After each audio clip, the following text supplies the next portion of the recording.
지난주 어떤 분이 저한테 카톡을 보냈는데, 물론 제가 아시는 분인데 우리 교회는 아니고,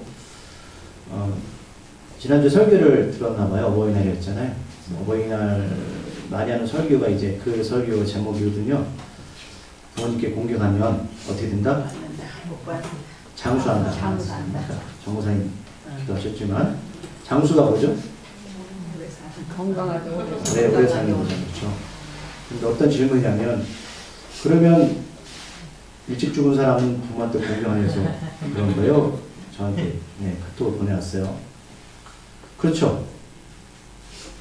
그러니까 그분이 이제 주일날 설교를 들었는데 거기서 자기 나름대로 고민이 생긴 거죠. 목사님은 물론 이제 좋게 얘기한 거죠. 여러분 부모님 공경하는 어버이날이니까. 저희는 어버이날을 특별하게 그 설교를 안 했지만, 창수해야 되는데 그러면은 믿음 좋은 사람 죽으면 어떡하냐, 일찍 죽으면 어떻게 되는 거냐. 그런 얘기는 없다는 거죠. 그런 답답함이 있었어요.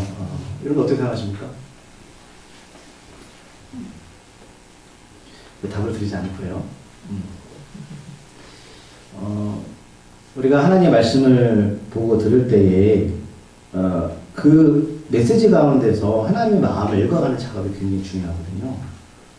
문자 그대로 해석하는 것도 맞겠지만 주께서 왜 그런 말씀을 하셨을까라는 거죠. 우리가 어떤 대화를 나눌 때, 어떤 말을 할 때 때로는 내 어떤 속마음을 숨기고 말할 때 있어요, 없어요? 있죠. 그걸 좀 찾아내셔야 된다는 거예요. 그래서 성경을 봐야 되는 거 거기 있는데, 제가 이제 그 친구가 좀 나중에 성경 공부한다고 했거든요. 그래서 여러분들 그런 마음을 갖는 것은 굉장히 긍정적인 사고방식입니다. 제가 일단 물음표를 드리고 다음에 한번 한 주간 기다려 보시기 바랍니다. 자, 우리가 지난주에 얘기를 나눴지만 복음을 먼저 들었던 사람들이 가장 큰 유익이 무엇이었습니까? 뭐였죠? 생명을 맡은 자. 복음을 들었다는 것은 바로 생명을 맡은 자였습니다. 그래서 많은 유익이 있지만 우리가 예수 먼저 믿었다는 것은 어떤 유익입니까? 다른 것보다, 하나님께 여러 가지 복을 받는 것보다 가장 큰 복음보다 생명을 맡은 자. 그리고 거기서 끝나지 않고 이 생명을 어떻게 해요? 전하는 자가 됐다는 거예요. 여러분들이 이제 입술로 전하는 그 생명은 그냥 말이 아닙니다. 말 가운데 생명이 있죠. 하나님 말씀을 창조하셨고, 말씀이 육신이 돼서 이 땅에 예수님이 오셨어요. 근데 우리가 그 말을 너무나 쉽게 함부로 또는 능력이 없는 것처럼 말한다는 거죠. 우리가 예수를 영접한 자들의 그 말 한마디는 사람의 생명도 살릴 수가 있습니다. 그런 믿음이 있으십니까? 네. 그런 믿음을 가지셔야 돼요. 왜요? 그 능력은 나에게서 나오는 게 아니죠. 하나님으로부터 나를 통해서 드러나는 것 뿐입니다. 오늘 제가 이 말씀의 본문을 전할 때, 그럼 제가 무슨 능력이 있겠습니까? 전 사람이에요. 제가 여기서 여러분들에게 부모님 공경하면 장수할 겁니다. 여러분 아멘 할지 모르겠지만, 하나님도 공급되는 말씀이 아니면 그 능력이 나타나지 않죠. 그러니까 말씀을 우리가 어떻게 받아들이고 말할 것인가라는 것은 굉장히 중요합니다. 그래서 하나님께서는 지난주에 나왔지만 사람들 심판하실 때 어떤 상황이나 환경에 따라서 변하신 분이 아니라고 말씀드렸습니다. 하나님은 사람을 어떤 판단하실 때, 하나님이 사람을 심판하실 때 자기 어떤 주관적인 생각을 판단하시지 않으시죠.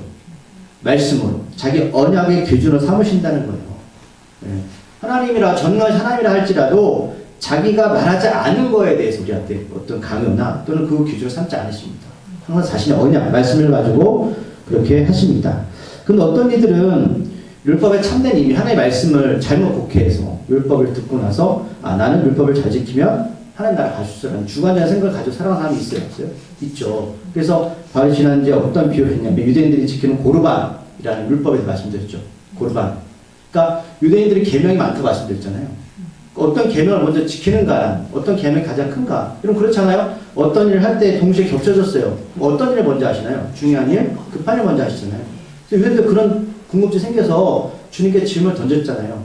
어떤 계명이 가장 큽니까? 고르반. 그런데 이들이 이제 어떤 사람들 그런 거예요. 자, 하나님께 예물을 드리면서 부모를 공경하기 싫어서 집에 와서, 나 돈이 없으니 나는 당신들을, 부모를 공경할 수 없습니다. 근데 그들이 하나님께 예물을 드리는 계명이죠. 근데 계명을 왜 지킨 거예요? 실상은 부모를 공경하기 싫어서 하나님의 계명을 이용한 거죠. 그게 고르반이에요. 그걸 지목했잖아요. 우리가 율법을 지킨다고 하면서 정말로 하나님의 순수한 마음이 아니고, 그런 어떤 나의 유익이나 이익을 위해서 나를 속이고 그렇게 행하는 사람이 있다. 너희 그런 사람들은 아니야. 분명히 그걸 짚고 넘어간 거예요. 그러니까 율법 아래서는 누구도 온전일 수 없습니다. 우리도 그렇지 않습니까? 어떤 것을 유익을 위해서 하나님을 이용하는 것들, 기도한다고 하면서 실상은 우리한테 뭐가 있다? 속임이 있다는 거예요. 그건 자유롭지 않다는 거죠. 그러면서 바울이 말했어요. 그러면 우리는 나으냐?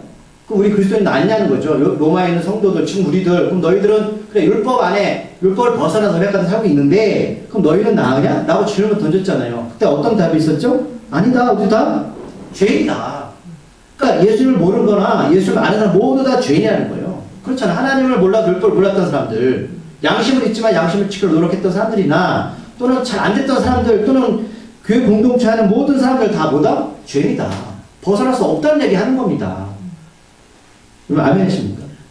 그래서 오늘 본문에서 그렇다면 이런 일들이 바울이 이런 주장을 펼치잖아요. 그럼 사람들이 그런 거예요. 유대인들이 야 그럼 너 우리 지난 잠깐 살펴봤지만 네 생각 아니냐? 그렇죠? 근데 오늘 계속해서 바울이 오늘 본문에 보면 구약의 말씀을 인용하죠. 10절에서 뭐라고 시작하죠? 기록된 바. 이야기는 뭐예요? 이거 내 생각이 아니야. 기록된 바는 구약에 있는 말씀이거든요. 구약에서 하나님께서 주신 말씀에 기록된 바, 이걸 근거로 지금 자기의 생각을 말하고 있는 겁니다. 자, 하나님도 우리를 심판하실 때 뭘로 기준하신다? 하나님의 말씀 뭐냐? 바울도 자기 생각이 아니라 뭐다? 기록된 바 성경에 있는 말씀을 가지고 끌고 와서 로마의 성도들한테 그럼 우리가 다 죄인인데 그럼 어떤 죄인인가라는 기준이 있어야 될 거 아닙니까? 그것을 설명을 일단 사실이죠. 그래서 구약에서 하나님의 말씀이 어떻게 기록되어 있어요? 유인은 없나니 하나도 없다. 유인은 하나도 없다는 거예요, 여러분. 유인이 뭐야? 유인만이 하나님 유인만이 구원받을 수 있는데 이 세상의 모든 사람들은 하나도 유인이 되는 사람은 없다. 그래서 시편을 오늘 본문 18절까지 보면 계속 인용하고 있거든요. 그러니까 구약의 말씀을 잘 알고 있는 유대인들은 어때요? 이 말씀을 믿을 수밖에 없다는 사실이죠. 여러분 제 말을 믿지 마십시오. 절대로. 여러분 목사가 아무리 여러분에게 좋은 말을 해도 여러분 그거 믿지 마십시오.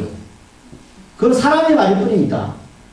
또는 여러분들이 세상에 나가서 사람과의 관계 속에서 어떤 사람이 무슨 얘기 할 때는 사람의 말을 믿지 마십시오. 그 말이 하나의 말씀인가라는 거예요. 그게 그 사람이 하나의 말씀을 기준으로 살고 있는가라는 거죠. 그래서 먼저 10절에서는 시편의 두 구절을 인용하죠. 제가 말씀드렸어요. 왜 바울은 다윗의 시편을 자꾸 인용할까?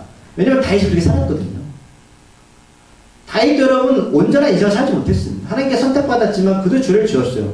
근데 그가 어떻게 하나님의 사람이 되었는가? 그러니까 유대인들이 이 시편을 읽을 때 어떻게 해요? 그게 와닿잖아요. 그래서 물론 10절에 보면 시편 두 절을 인용하거든요. 먼저 시편 14편 1절과 53편 1절. 여러분 성경에 보면 성경책 밑에 그게 있죠. 제 책은 있거든요. 뭐 기억, 니은 표시되어 있고 어떤 것을 인용했냐 그 내용이 있습니다. 시편 14편 1절과 53편 1절 10절에서 두 구절 인용하는데 자 그렇다면 왜 우리에게 율법을 왜 허락하셨냐? 그 율법을 다 지킬 수 없고 율법을 통해서 하나님의 나라에 갈 수 없다면 율법을 왜 허락하셨냐는 거죠. 시편 두 구절 인용해서 말씀하는 거죠. 자, 왜 허락하신 이유는 바로 죄를 깨닫게 하는 도구로 삼으셨다는 거예요. 율법을 통해서. 이런 법이라고 말씀드렸지만 법을 통해 하나님이 우리를 심판하시려고 법을 주신 건 아니에요. 법을 통해 죄를 깨달라는 거죠. 죄를 방지하기 위해서 은혜 받은 자들이 그게 법의 역할이거든요. 그럼 모든 사람들이 다 여러분 하나님 앞에 심판받으면 누가 구원받겠습니까? 죄를 통해서 뭘 알아라? 죄를 깨닫게 하는 도구로 삼으셨는데 사람들이 이걸 거꾸로 생각하는 거야. 나는 잘 지켜서 하나님 나라 갈 거야.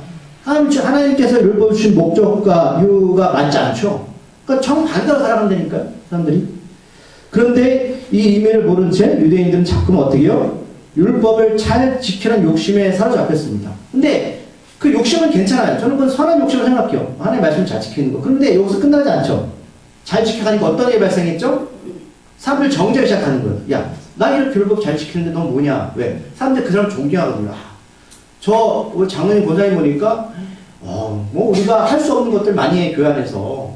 물론 여러분 그렇게 하셔야 돼요. 하지 말라는 소리가 아닌데 그것이 오히려 교만함으로 사로잡힌다는 거예요. 야, 나 이렇게 하는데 너 왜 안 하니?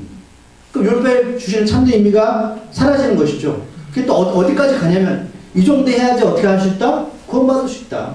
이 정도 해야지 직분자 이렇게 말하는 거예요. 사람들이. 이런 일들을 유대인들이 행했잖아요.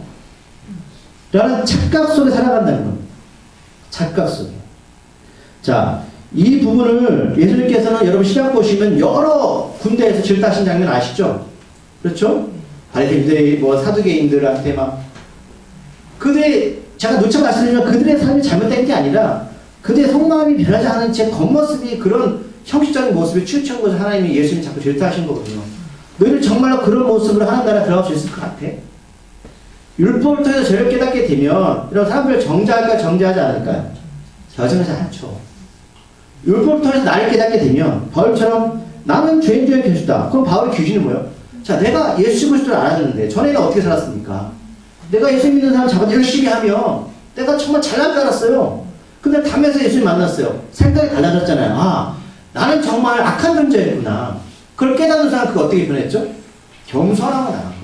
물론 초창기 때는 사도행전 봤지만은 마가 때문에 싸움을 했는데 점차 가면서 어떻게 해요? 겸손하면 살아겠다. 여러분 사람들이 교회 안에서 겸손하면 겸손 아무리 떠들어 보십시오. 겸손해지나. 은혜를 깨닫는 자가 겸손해지는 겁니다. 십자가 은혜를. 자, 그러면 이제 더 한 발짝 나가서 그러면 우리가 얼마나 여러분 죄인인지를 한번 볼게요. 얼마나 우리가 악한 존재인지를 시편에서 어떻게 설명했는지 보겠습니다. 자, 11절 말씀을 다 같이 읽어보겠습니다. 11절 시작.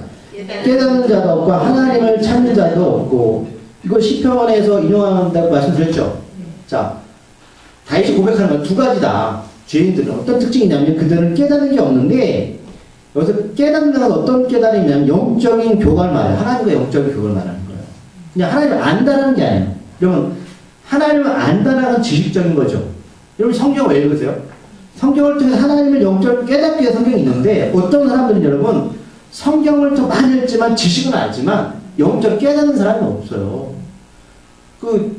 우리가 잘 아는 도이라는 분 있잖아요.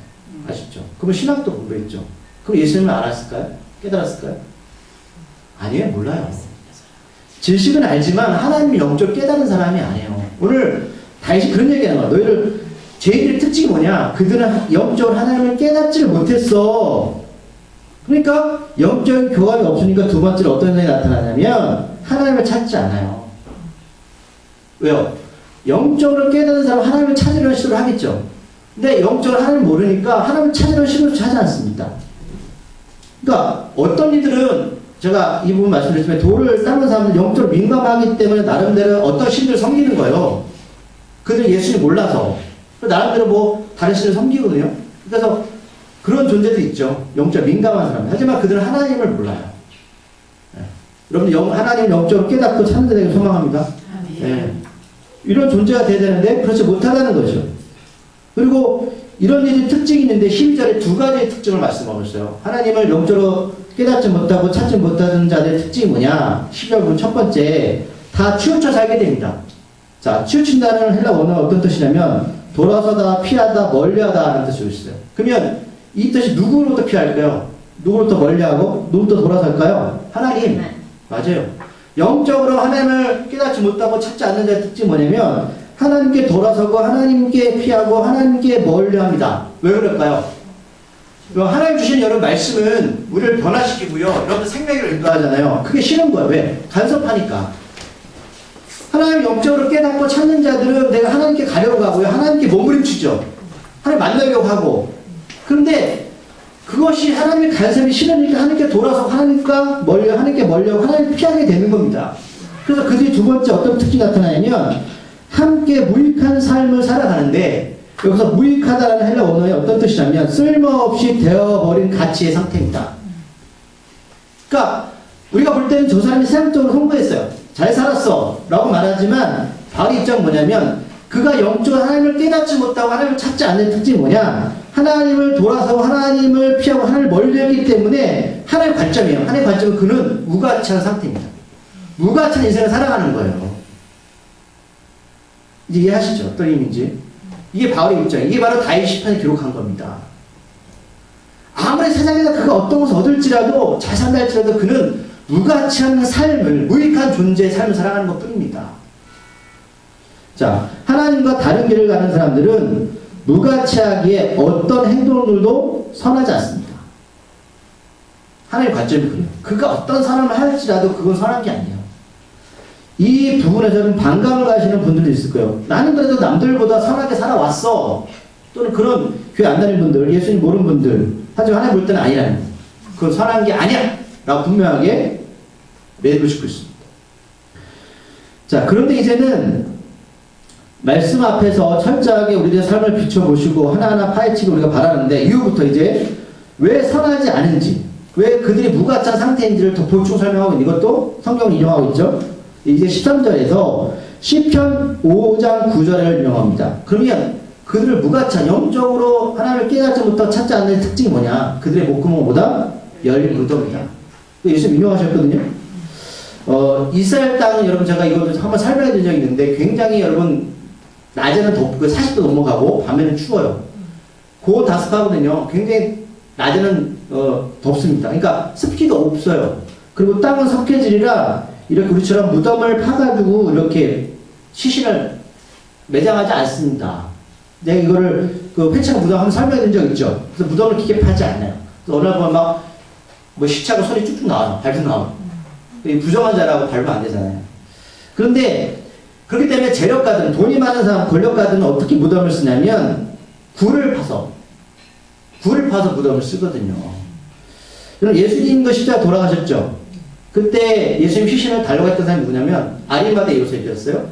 이 사람이 부자인 권력가였습니다.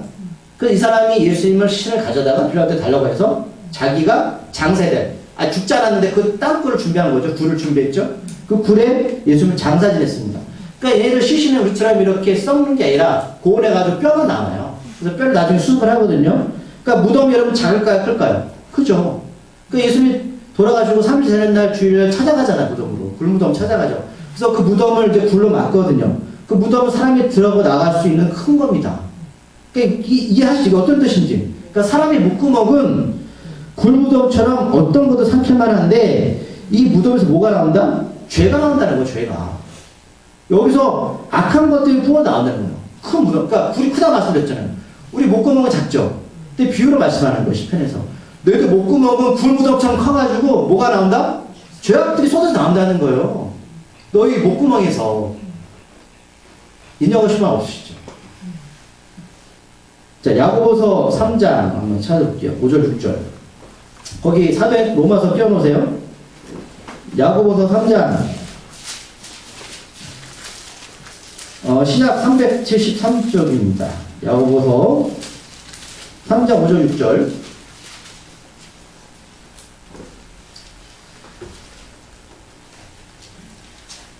찾았습니까? 373쪽 야고보서 3장 5절부터 6절까지 2절입니다. 자, 그럼 5절 읽고 여러분들 6절 읽을게요. 자, 이 말씀하고 이제 제가 상세히 설명해 드리는 거예요. 왜 사람의 목구멍이 왜 이렇게 굴무덤이냐. 자, 혀는 곧 불이요 불의의 세계라. 혀는 우리 지체 중에서 온몸을 더럽히고 삶의 수레바퀴를 불사르나니 그 사르는 것이 지옥불에서 나니라. 죄송해요. 제가 5절 봤어요. 죄송합니다. 6절 봤어요. 자, 5절 잘 읽을게요. 이와 같이 혀도 작은 지체로 돼 큰 것을 자랑하도다. 보라, 얼마나 작은 불이 얼마나 많은 나무를 태우는가. 혀는 곧 불이요 불의의 세계라. 혀는 우리 지체 중에서 온몸을 더럽히고 삶의 수레바퀴를 불사르나니 그 사는 것이 지옥불에서 나니라. 네. 혀가 어떤 작은 건데 작은 것이 어떤 역할을 한다고요? 네? 이 작은 불이 큰 산의 나무를 다 불태워버리고요. 지옥불에서는 안 돼요. 이 말 자체가. 이 목구멍에 나오는 것들이. 너희는 그런 존재라. 너희는 그런 존재예요. 이게 바로 시편의 다윗의 고백이었고 오늘 바울이 오늘 입증하면서 끄집어내서 말씀하시는 거죠. 그렇죠? 자, 다 로마서로 가셔서 야고보서 이따 한 절 더 읽을까요? 저기 꽂아놓으세요. 자, 이어서 13절 후반절에 보면 13절 후반절 로마서 자, 시편 140편 3절을 이제 인용하고 있거든요. 그 말씀 인용하고 있는데 어떤 말씀이죠?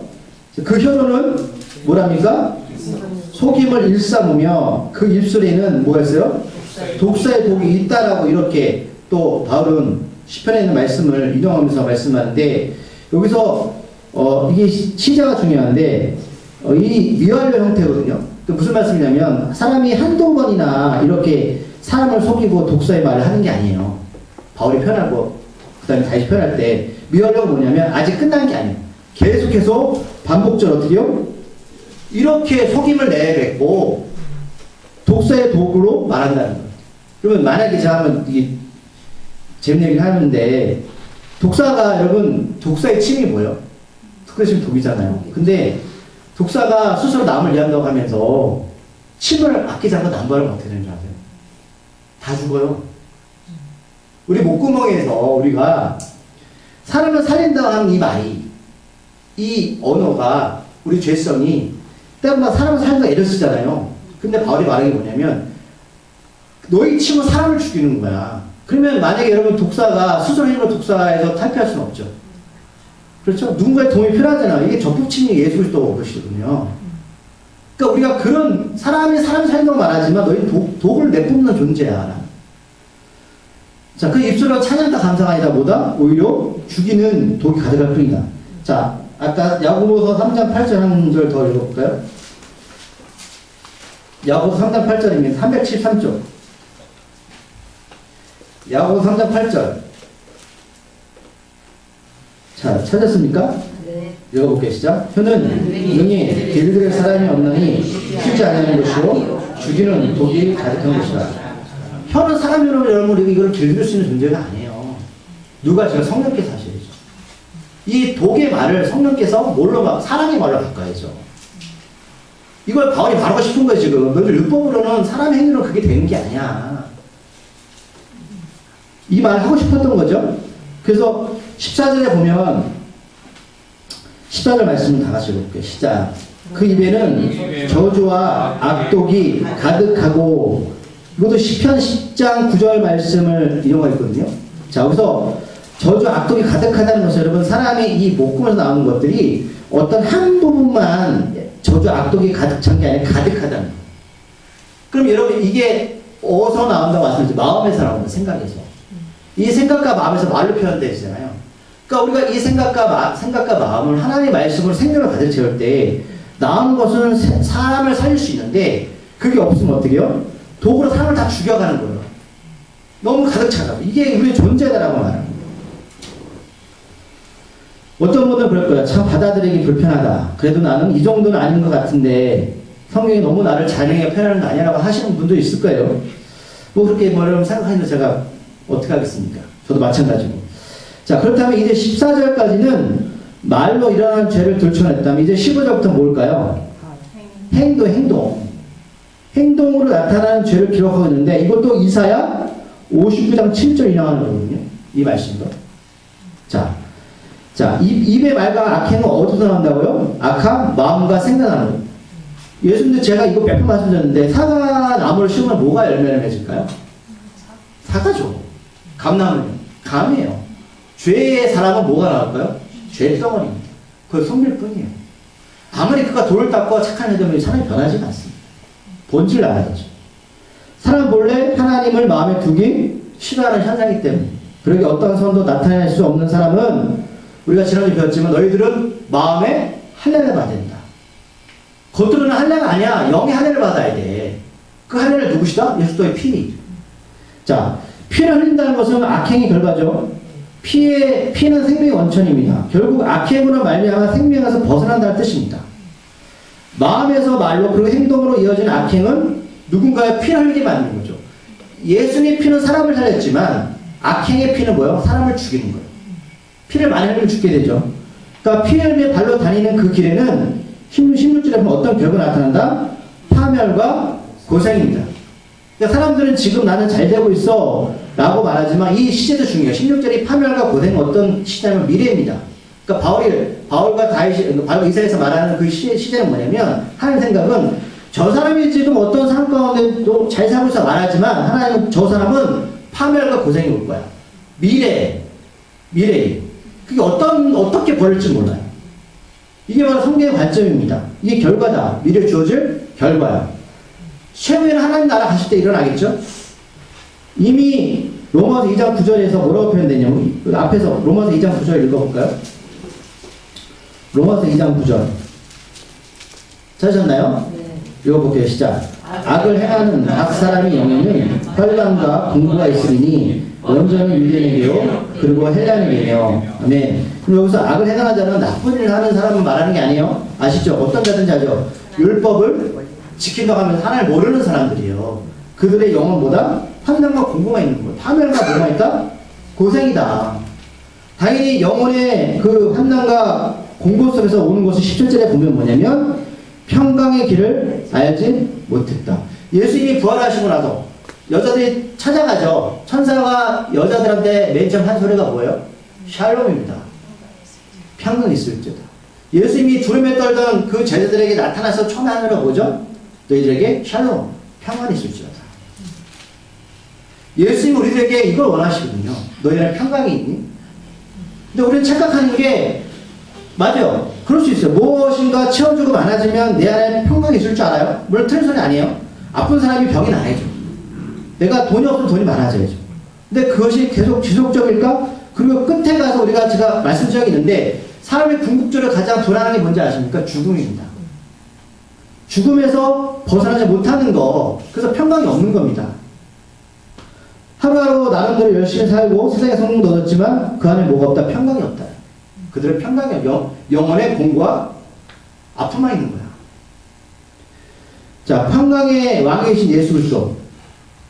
그 평강의 왕이신 예수 그리스도가 부활해서 죽음을 이기셨잖아요. 자, 18절 말씀. 자, 결국은 이들은 무엇 때문에 이런 삶을 산다? 그들의 눈앞에 하나님을 두려움이 없기 때문에, 하나님의 경외함이 없기 때문에. 그 안에 두려움이 없습니다. 그 두려움보다 내 죽음 이후에 하나님 섰을 때 두려움이 없습니다. 그러니까 이런 하나님을 경외한다는 뜻은 뭐냐면 우리를 삶 가운데서 죄를 멀리하게 되는 거잖아요. 우리가 은혜받은 자들은 내가 뭘 해가지고 구원받는 건 아니지만 왜 죄를 멀리할까요? 하나님을 두려워하기 때문에. 내가 어떻게 구원받는지 알기 때문에 예수님 대신 십자가에 지셨어요. 그 은혜를 알기 때문에 우리들의 생각과 마음을 그분 앞에 조심스럽게 다가가는 거예요.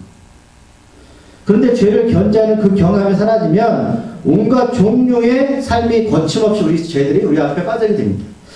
자, 어렵지만 보이지 않는 영의 하나님이 늘 우리 앞에 계시다는 걸 인정하신다면 우리의 삶을 객관적으로 바라볼 수 있는 삶이 될 겁니다.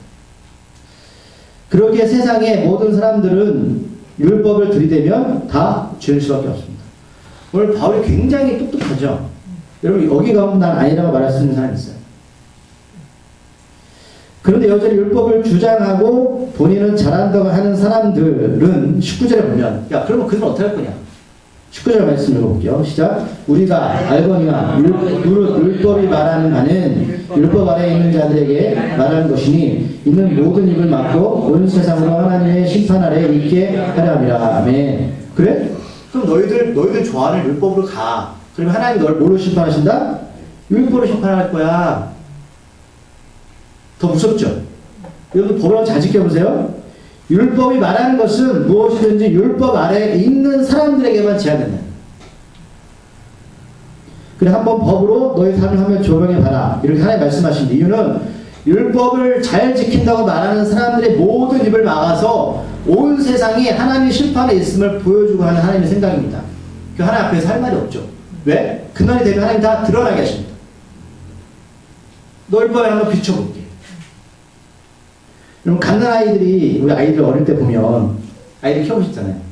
아이들 막 아장아장 걸을 때 넘어질까 막 염려되니까 부모가 어떻게 옆에서 막 지켜주잖아요. 근데 어떤 갓난 아이 그런 거예요. 나는 당신 도움 필요 없으니까 난 잘 걸을 수 있어. 그럼 꽉 부딪힐 수밖에 없는 거. 그 아픔을 좀 겪어야 된다는 거죠. 하나님께서 율법을 통해서 이제 죄에서 돌아와서 하나님의 도움을 받아야지라고 분명히 그렇게 말씀하시는데 그게 싫어서 율법으로 가는 사람들보다 율법으로 심판해 줄게. 너희들 원하는데 이렇게 말씀하시는 거예요. 자, 그러므로 20절 말씀드리고 볼게요. 시작. 그러므로 율법의 행위로 그의 앞에 이롭다 하심 얻을 육체가 없느니 율법으로는 죄를 깨달음이라. 이제 결론으로 가죠. 그래, 그러므로 너희들 들었지? 너희들 어떤 존재인지 알았지? 그러므로 율법의 행위로 율법으로 잘한다는 그것은 그 앞에 이롭다 하심 얻을 육체가 있다 없다? 아무도 없어. 그러면 율법 주신 목적이 뭐다? 죄를 깨닫게 하시기 위해서입니다. 이제 정리가 되세요? 율법 왜 주셨는지? 여러분 자유하십시오. 하나님 앞에 은혜로 하십시오. 여러분들 스스로 무엇을 하겠다고 하는 그 순간에 정죄에 빠지게 됩니다. 하는 건 좋아요. 그러나 절대로 삶을 정죄하지 마십시오. 나에게 돌아올 수밖에 없습니다. 그럼 앞에서 얼마나 율법이 추악한지 깨달았지? 그럼 율법 앞에서는 다 죄인입니다. 행위를 어떤 누구도 하나님 앞에서 100% 온전해질 수 없습니다. 사람 앞에서는 좀 숨기기도 이룰 수 있겠지만 어떻게 그 나라에는 다 모든 것들이 숨김이 드러납니다. 그러기에 법을 통해서 죄를 깨닫는 것이 지혜로운 사람입니다. 여러분이 저보다 더 나아요. 저 어떤 사람은 정말 구원받을 자격이 없는 사람. 하나님. 그래서 하나님께서는 그 믿음을 우리에게 보이셨는데, 자, 21절, 22절 말씀을 이제 정리하는 단계입니다. 21절, 22절 말씀을 다 같이 읽어볼게요. 이제는 율법에 하나님의 한 의가 나타났으니 율법과 선지자들에게 증거를 받은 것이라. 곧 예수 그리스도를 믿음으로 말미암아 모든 믿는 자에게 미치는 하나님의 인이 차별이 없느니라. 아멘. 이제 이 정도까지 우리가 이해했으니 21절, 22절 말씀을 이제 확실하게 개념으로 잡히실 거예요. 21절 앞에 원래 접속사 그러나가 빠졌어요. 그러나 이제는, 자, 그럼 율법으로 죄를 깨달았다. 그럼 어떻게 구원받아야 될까, 우리가? 어떤 과정을 통해서 구원받을 수 있을까요? 그러나 이제는 그 율법으로 이루어질 수 없어. 그러나 이제는 율법 외에 하나님의 한 이가 이 세상에 나타났습니다. 율법과 선지자들에게 증거를 받은 것입니다. 예수님 살아생전에 십자가에 돌아가시기 전에 변화산 사건 제가 설계했었죠. 예수님이 제자를 데리고 산에 올라가서 기도하신 장면인데 얼굴과 몸에서 빛이 광채가 났어요. 그때 예수님이 양옆에 누가 나타났습니까? 엘리야와 모세였습니다. 자, 구약의 그 많은 선지자 중에 왜 모세와 엘리야일까? 모세는 뭐였던 사람이요? 신의 사람, 율법 받은 사람이요. 율법의 대표자입니다. 엘리야는요, 선지자의 대표자. 그래서 예수님이 질문 주셨잖아요. 가이사 빌립보에서 제자들한테, 야, 세상 사람들은 날 누구라 부르냐? 그럴 때 어떤 이들은 엘리야라고 부릅니다. 왜? 유대인들은 엘리야가 다시 오면 구원자라 생각했습니다. 구약에 있는 모든 율법과 선지자들의 증거가 누구일까요? 예수님입니다. 이 말씀을 하는 거예요. 구약에 있는 성경에 사람의 법으로는 왜 모세가 하나님부터 왜 법을 받았냐? 왜 엘리야 선지자 있다는 한 게 뭐지? 죄를 깨닫게 한 거예요. 그 모든 것들의 증거자가 누구냐? 바로 예수님이십니다. 그래서 22절에서 곧 예수 그리스도를 믿음으로 말미암아 22절 우리가 2주 전에 봤던 1장 27절 말씀 참 볼게요. 로마서 1장 17절 말씀 찾았습니까? 시작. 복음에는 하나님 이가 나타나서 믿음으로 믿음에 이르게 하나니 기록된 오직 이는 믿음으로 말미암아 살리라 함과 같으라. 네. 오직 이는 믿음으로 말미암아 살리라. 이 말씀은 하박국 인용 말씀이거든요. 자, 다시 돌아가면 22절에서 곧 예수 그리스도를 믿음으로 말미암아, 믿음을 제가 하려고 오늘 신시라고 해서 신시라. 동성애잖아. 결국 이 땅에 오는 모든 죄악들의 해결점은 뭐냐? 그 믿음인데 그 믿음의 대상이 누구다? 예수님이시다. 그럼 우리가 믿음을 어떻게 정의할 수 있냐? 바로 예수님을 신실하게 우리가 나타나고 따라가는 거예요. 신실함으로. 여러분, 신실은 거짓이 없는 겁니다. 이게 믿음의 신실함, 성실함이에요.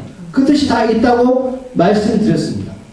결국은 우리가 예수님을 신실함으로 우리가 믿고 나가면 그 모든 믿는 자에게 보다 하나님이 나타나는 거고 차별이 없는 거예요. 무슨 말씀이냐면 하나님이 이 땅에 구원을 이루셨잖아요. 예수님을 통해서. 그러면 저 사람 많이 배웠으니까, 저 사람 못 배웠으니까 이거 아니라는 거예요. 너 율법을 잘 지키지 못지지 이 부분이 아니라는 거예요. 우리 예수님을 신실함으로 바라보는 자 모든 자에게 차별 없이 하나님 뭐야? 보다 구원의 길을 열어 놓으셨습니다. 이 뜻이에요. 그래서 22절을 헬라 원어로 표현해드리면 그것은 예수 그리스도의 신실함을 통한 하나님의 이로서 모든 신자를 위한 것입니다. 참으로 거기에는 아무런 차별이 없습니다. 먼저 믿었다고? 나중 믿었다고? 유대인 헬라인? 그거 중요하지 않아. 너희들 정말 너희 스스로를 법을 통해서 깨닫게 되고 성경 전체에서 말한 바에 누구인지 깨닫게 된다면 그분을 신실한 거로 믿고 나간다면 그들이 바로 구원받는 사람이야. 모든 일을 하나님이 차별하지 않으셨어. 그럼 신앙은요, 신실함입니다. 해라, 마라, 이게 아니에요. 그 말씀을 붙잡고 신실함으로 다가가는 자, 이게 은혜를 경험한 사람들입니다. 그런데 여러분, 우리가 그것을 멀리하고 동성애를 하시겠어요? 아니 여전히 목구멍에서 악하고 쏟아내시겠어요? 물론 실수도 할 수 있고 잘못할 수도 있어요. 하지만 다시 돌아와서 하나님께 돌아와서 나의 죄를 깨닫고 하나님께 고백하면서 주님과 동행하는 삶, 그게 바로 의인은 믿음으로 사는 겁니다. 우리 행위로 사는 게 아닙니다. 이 믿음의 대상이 누구다? 바로 예수님이십니다. 그래서 우리는 하나님을 찬양할 수밖에 없는 겁니다. 이 교회 안에 공동체 여러분 다 하나님의 자녀들입니다. 이제는 여러분들 스스로 저도 마찬가지로 자에서 벗어나셔서 하나님 은혜 가운데 거하는 자 되기를 소망합니다. 그 은혜의 생명을 먼저 맡은 자로서 전하세요. 놀랄 일들이 여러분을 통해서 일어나게 되실 것입니다. 네. 기도하시겠습니다. 하나님, 성경의 모든 말씀은 예수부터십니다. 그리고 율법을 통해서 우리들의 죄를 깨닫게 하셨고 그 죄를 깨닫는 자들에게 하나님께서는 십자가를 허락하셨고 부활을 허락하셨고 부활을 통해서 우리는 예수 그리스도께 신실함으로 나아갑니다. 얼마나 감사하고 기쁜 일인지 모릅니다. 이제는 우리 의가 아니라 이 교회, 우리 가정, 우리 사업들은 하나님의 힘만 나타납니다. 하나님 의를 구하는 자에게 하나님께서 모든 걸 준다고 말씀하셨습니다. 이제는 나의 생명, 나의 가족, 이 교회 모든 것들은 하나님의 것이오니 하나님께서 책임지시고 하나님께서 인도하여 주시옵소서. 예수님의 이름으로 기도드립니다.